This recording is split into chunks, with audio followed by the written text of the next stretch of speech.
आता पाहूया टॉप 9 मोठ्या बातम्या। नुकसानग्रस्त शेतकऱ्यांना हेक्टरी 50,000 द्यावेत ही आमची मागणी। पंतप्रधान मोदींनी मराठवाड्यामधल्या शेतकऱ्यांची पीएम केअर फंडमधून कर्जमाफी करावी, संजय राऊतांची मागणी। शेतकऱ्यांच्या विविध मागण्यांसाठी उद्या ठाकरेंच्या शिवसेनेचा हंबरडा मोर्चा। उद्धव ठाकरेंच्या नेतृत्वात छत्रपती संभाजीनगरच्या क्रांती चौकातून मोर्चाला सुरुवात होणार। हंबरडा मोर्चाचं उद्धव ठाकरे नेतृत्व करतील। हजारोंच्या संख्येने शेतकरी मोर्चामध्ये सहभागी होतील। छत्रपती संभाजीनगरमधल्या उद्याच्या हंबरडा मोर्चावर संजय राऊतांची प्रतिक्रिया।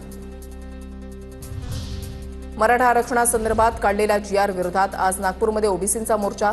जीआर रद्द करावा या मागणीसाठी ओबीसींचा आरक्षण बचाव मोर्चा। नागपुरातील यशवंत स्टेडियम ते संविधान चौक दरम्यान मोर्चा निघणार।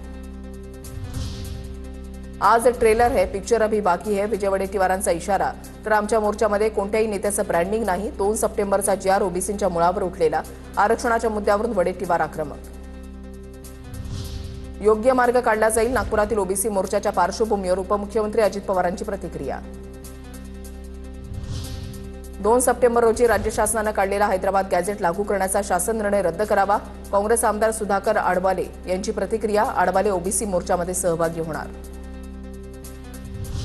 नागपूरमधल्या ओबीसी मोर्चामधील बॅनर वेधून घेतो लक्ष। 2 सप्टेंबरच्या मराठी कुणबी जीआरचं होर्डिंग मंचावर लावून त्यावर फुली मारली।